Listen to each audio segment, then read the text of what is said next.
Hi, and welcome to another episode of From a Woman to a Leader, a podcast dedicated to discussing women's unique challenges in the tech industry. And today I have with me Nidhi Gupta, and she is the founder of SheTO. Nidhi has built an incredible community supporting and accelerating women in engineering leadership roles. And Nidhi in this episode shares her innovation for starting the mission after realizing how few fellow women in VP and CTO positions she knew. She takes us behind the scenes of SheTO, from the immersive programs and events to the impactful peer networks they have cultivated. We also dive deep into inclusive hiring, discussing strategies beyond just candidate sourcing.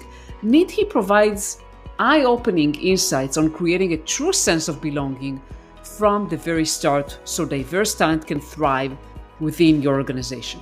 Get ready to a powerful conversation filled with tangible advice to drive meaningful change and empower the next generation of women leaders.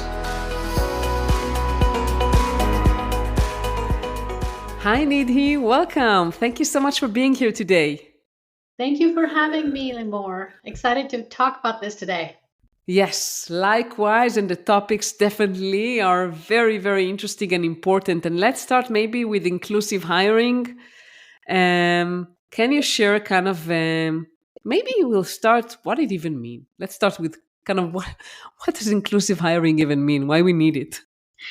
Yeah, so it's interesting. So I think there's two. Let's just talk about definitions first, right? So we hear a lot about DE&I and what each of these terms mean in themselves. So diversity means D for diversity. That is to invite people with different backgrounds and different thoughts to the party. Equity and inclusion are about ensuring that when you invite them to the party, they're able to make it to the party and they're able to thrive and enjoy when you're at that party, right? So when we talk about inclusive hiring, we want to make sure that we have diversity of thought and diversity of background represented in your teams, but at the same time that just by virtue of representation, it's not enough.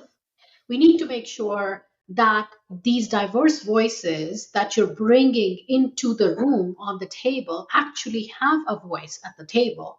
Otherwise you've gone through all this effort for naught, essentially. Absolutely, yeah. And when you hire, you want to make sure that you have inclusive hiring. So, what strategies you can share to create an inclusive hiring experience? So let me ask you this. I think a lot of times we look at our organization as leaders and we're like, oh, the organization is just full of men, right? Especially true for engineering organizations. Mhm.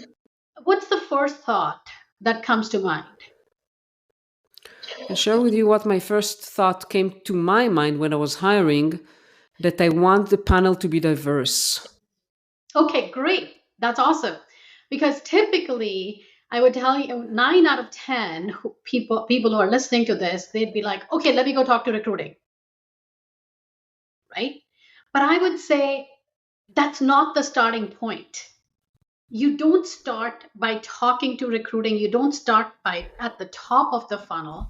You actually start, think of it as a circle. So you almost start at the back end and then work your way up to the recruiting team. So I would say I would first start by looking at retention, Mm-hmm. right? So and by virtue of looking at retention, so if you were lucky enough to have some diverse talent on the team, are they feeling included? Are they staying within the organization and with the company? And coming out of that exercise, you will actually look at the culture of your company and the values of your company. Then, after you've tackled that, then you look at your company's comp philosophy and your organization's comp philosophy. Once you've made sure that you have no, wage gaps, and you have an equitable comp philosophy, then you look at your own organization and you look at your own team and its culture and inclusivity. Then you look at job requirements, like are they well defined, and are you ensuring that you're not just looking for that purple squirrel, and most likely that purple squirrel will end up being, you know, a cis white male, if you will. Once you've looked at your job requirements, and again, I'm not saying lower the bar, right? And I think a lot of times people misinterpret that to say, oh, I'm looking at, um, I'm asking to lower the bar. That's absolutely not the case. What you want to look at the skills that are required for the person to be successful in that role. And that is what your job requirements should be. And that is what your job description should be. Once you've done that, now you look at the interview process. And as you said, you want to make sure that the interview panel is diverse. But at the same time, you also want to make sure there's a very clear rubric that's defined against which you're going to evaluate all candidates, so that you remove subjectivity as much as possible. And Yeah. it's only after that that you get to talk to the recruiting team to say, okay, now let's strategize on where we find these candidates and how we diversify our pipeline, because now I'm ready. Absolutely. So let me recap. So you said first start with retaining the diverse talent you have. To be honest, in my case, a lot of times I was trying to hire for the first woman in the team, and that was very difficult. That's why I started by saying to you, like, okay, I wanted to have a woman in the panel. And what Mhm. I did a lot of times was actually getting that woman from different teams, like Yep. bor- borrow someone, because women, Mhm. sometimes they will not feel comfortable joining an all male team, and you have to work hard to convince them. Yep. Yep. Very true. And you mentioned about the job description. I want to share something that also the how you phrase the requirements is super important. What language do you use? Are you using a muscular language or a more neutral one? Right. Can you Exactly. relate? Yeah, exactly. Like rock star is an example that comes to mind, or, oftentimes, whether it comes up in the job description or in your interview questions, it's more about like, okay, what personal projects have you worked on? There are like subtle ways that we essentially try to assess a candidate or put requirements on a candidate, which is catered to a very particular segment of society. Yeah, absolutely. And then you mentioned a rubric. Totally agree with you. I even went as far as like defining the questions. Engineers didn't like it, by the way, but I said, okay, let's get to even defining what questions we ask. We don't have to follow them one by one, but we wanted to create, right, this unified view and not everyone translate it based on their judgment, biases, whatever. Yes, exactly. And I think the one another example that comes to mind in terms of job requirements is, we often say X plus years of experience, right? Or serious degree is a Mm-hmm. must. And, you're really looking for like a senior or a staff software engineer.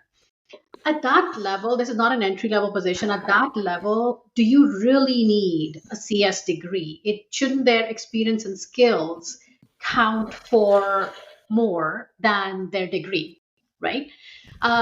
So, and like, I will tell you, some of my best engineers have been those who come from non-traditional tech backgrounds, right? And some of my best engineers have been ones who have had very few years of experience, but they were just incredible.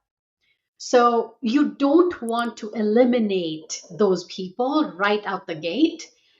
when you put these hard requirements in your job descriptions. Yeah, I'm with you on that. I hired people that had even, I think I hired even people that didn't finish high school. As you know, as much it sounds kind of strange, but eventually, what do you want? You want people who know how to learn because learning never stops. Exactly, exactly. And this engineer that I'm thinking of, he was a long haul truck driver, right? And he was amazing. I would hire him in a heartbeat. Exactly. And you mentioned the recruiting team. Let's talk about that. How do you help your recruiting team finding diverse pool? Because for me, it's been a struggle. I can share with you that. It is, it is.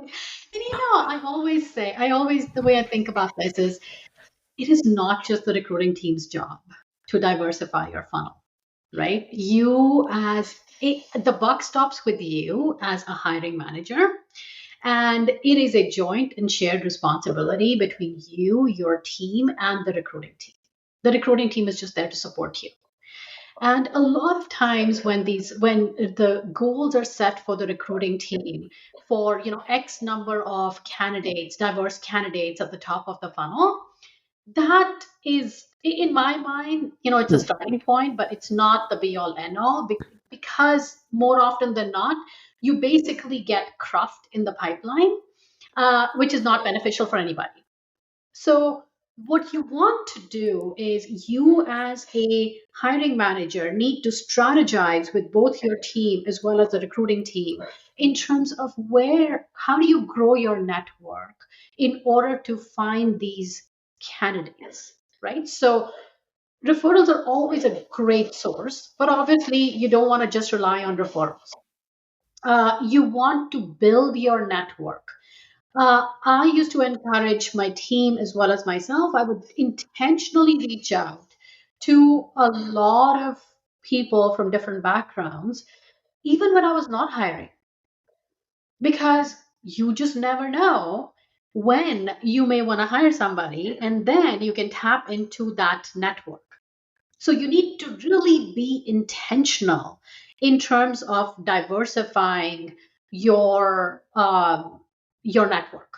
Right? Now, I will tell you. Before I started SheTO, I would look at my LinkedIn feed, and my LinkedIn feed was just full of engineering leaders who were men. I didn't even know that many women engineering leaders existed. And today, I've been super intentional now in terms of diversifying my network. And today, I will say a vast majority of my network in my LinkedIn feed, it basically is recognizing accomplishments of all these amazing women engineering leaders. Yeah. So it's doable, right? You just have to spend the time and the effort that it takes to do that. And I think the last thing I would say, and that's actually an easy answer today, tap into communities. There are communities that exist where you can easily grow your network and or diversify your pipeline. Right? There's SheTO, there's Alpha, there's a lot of other communities Yeah. where you can essentially go and very easily and quickly, it's sort of a cheat code now, where you can very easily go find different diversities within, and tap into these communities and or partner with them, and ensure that you are pretty much guaranteed to get a fairly diverse portfolio of candidates. Yeah, for sure. And not just that, you also meet incredible women. You build your network, which is good regardless of hiring, right? It's Hmm. always good to do that. Yep. And some of the things that we used to do, I mean, I've had the same problem where basically the team didn't have any women, and all of the guys on the team, their networks were just men as well. And we did some interesting things where, a lot of times we've done these recruiting bashes, right? You order, a lunch, and basically over lunch, everybody basically goes through their LinkedIn and stuff like that. And we would basically dedicate days of, okay, today, just tap into your school network.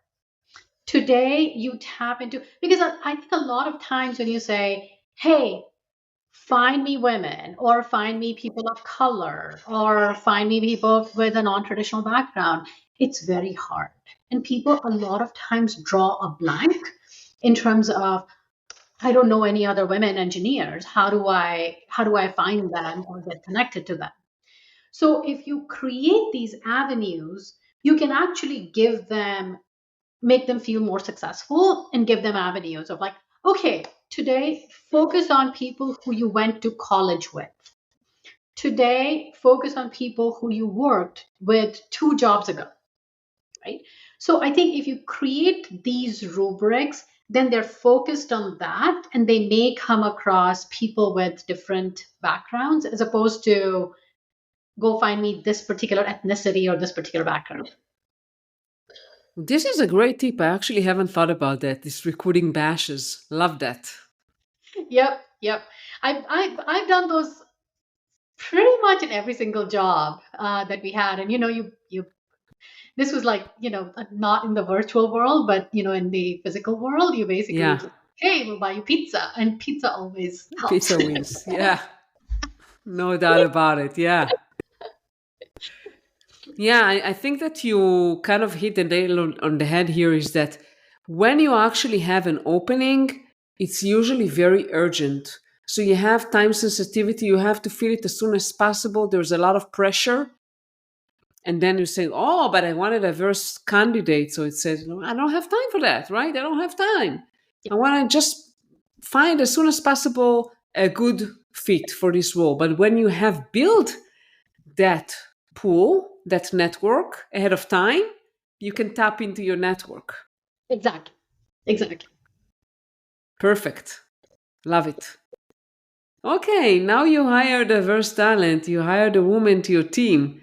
How do you keep her? Especially, when she is maybe sometimes the only woman there or one of very few women. How do you retain? Yep. So I listened to this podcast, and there was an interview with Ariana Huffington. And she said something which actually was very interesting. Uh, she said, and I will share this. So she said that in her organization at Thrive, they do an entry interview. And what she meant by that is, she's like, we're all familiar with exit interviews, but an entry interview is, let's say, Limor, you're coming into my organization.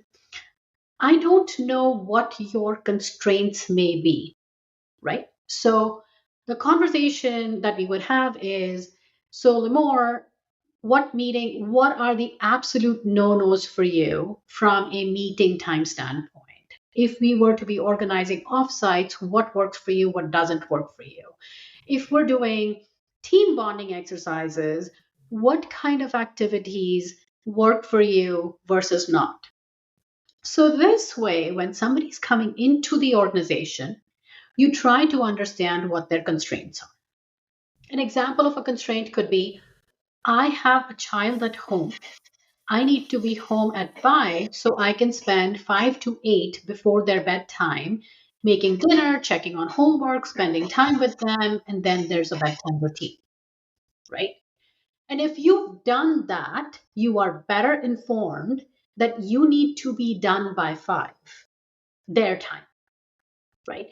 And I thought that was a very interesting idea, because that way you're sort of setting up your diverse talent for success, right? I love that. And usually, what did she mention? If this is like an HR function that the HR kind of do it, or the hiring manager, or it doesn't matter?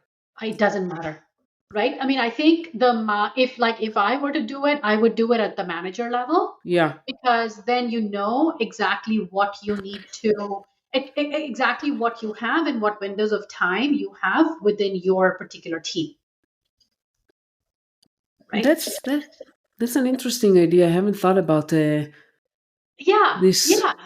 And I think the other thing, it's so similar, in a similar vein, especially engineering teams, they are typically known for doing celebrations, like after work hours, right? Oh, let's go have a drink.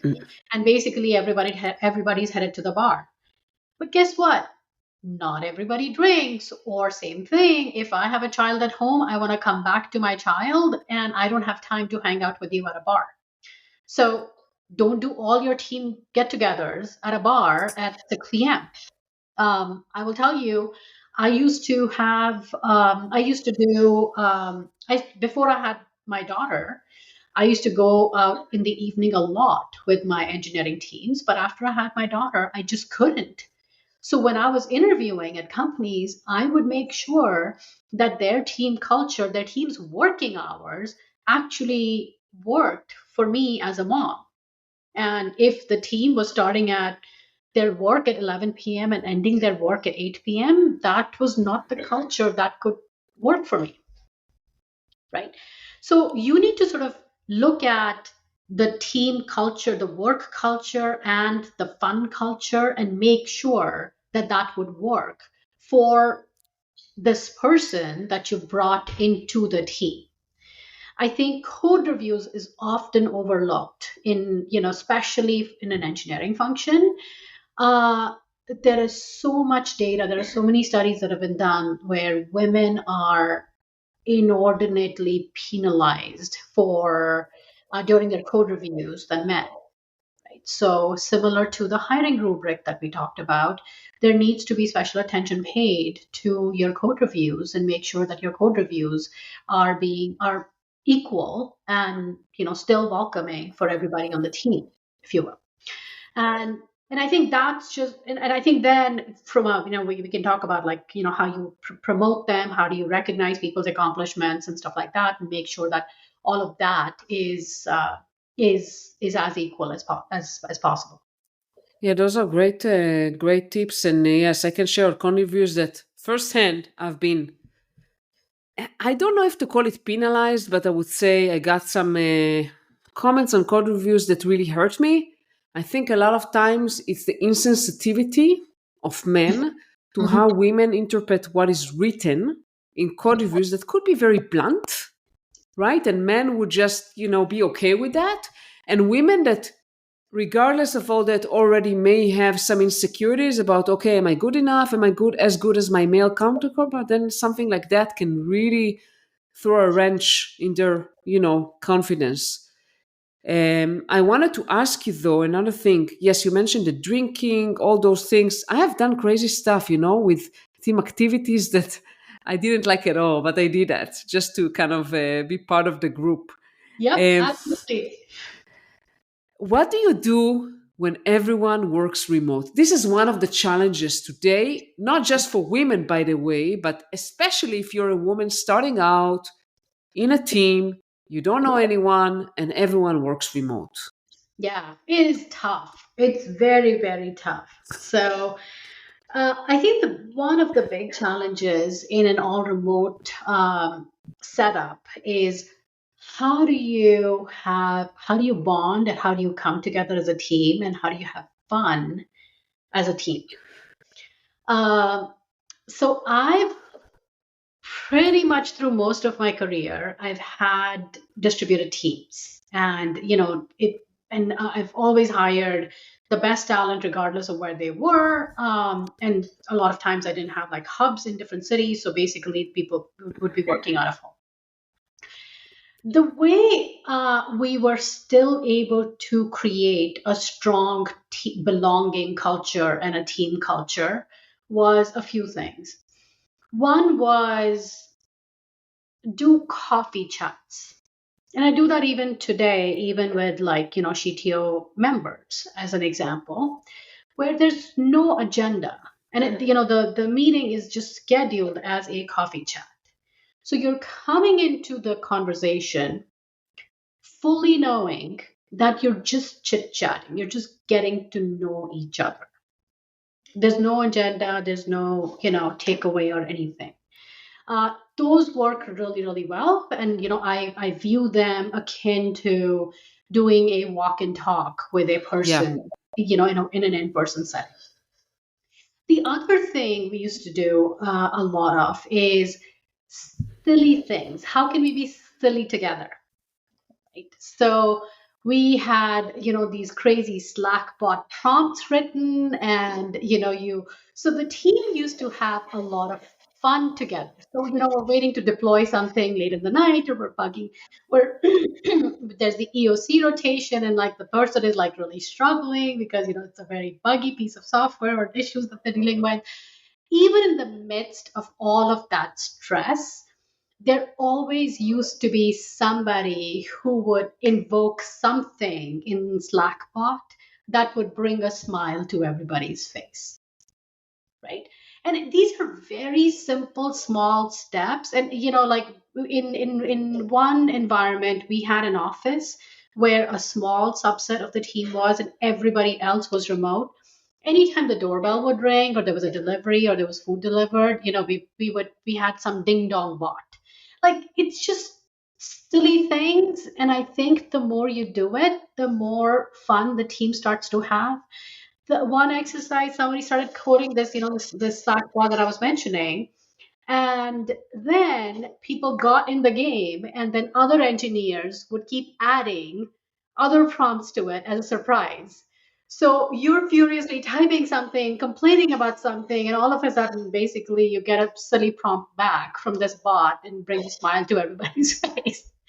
So I think the fundamental point being, you still can have fun together as a team, akin to like a water cooler talk that you otherwise would have had. So there are still ways to accomplish this, but yes, you have to make time for it, and you have to be intentional about Yeah. it. I think being intentional is the key, right? It will not happen otherwise. And we used to do also happy hours on Friday afternoons, just for the sake of hanging out and talking. So I think, yes, you have it spot on. You have to find time and make fun. And there are multiple things you can do. You can do Secret Santa. We used to do Secret Santas, a lot of different activities, like fun stuff that you can do. Sometimes, even mail, it was going crazy, like even mailing people things. And they have Yeah, to guess who was it from. yeah, exactly. So so yeah, I think you have to be super intentional. And you mentioned happy hours on Fridays. Like, for example, I've always done Friday like equivalent of a wine and cheese, like a demo day or what have you, 4 to 5. So you basically celebrate what you've done throughout the week. You share with each other as to what you've been able to accomplish, and it's a great way to also build cross-functional camaraderie, right? Because you can also invite, other functions, especially sales and PMs and everybody, into the fold to showcase what you've done.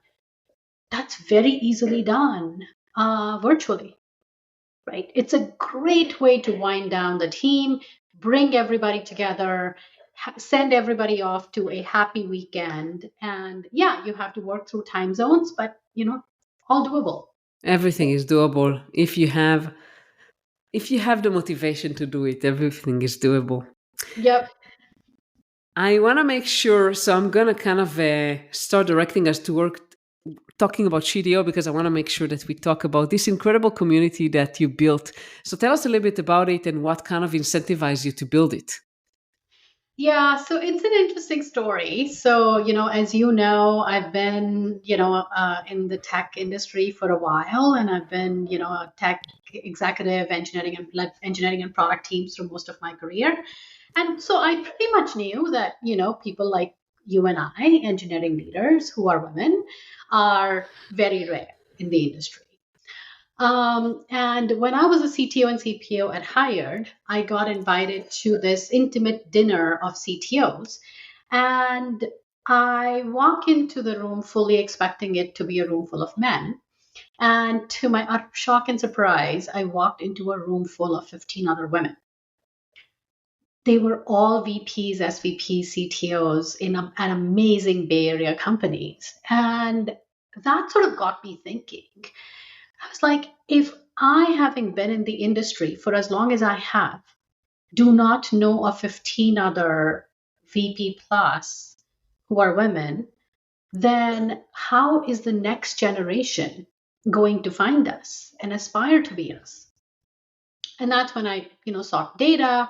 And I came across a few studies, one of them being a Gartner study, which said that less than 9% of engineering exec roles are held by women. Uh, and I think that's really when I had an aha moment where I was like, the next month, I went to my CEO, I quit my job, and I said, this is what I want to focus on. So that's how SheTO came about, with the mission of finding as many women in engineering leadership as possible under the SheTO umbrella. And my goal was to build their high power network for them and accelerate their careers so that we can make a dent in this 9% number.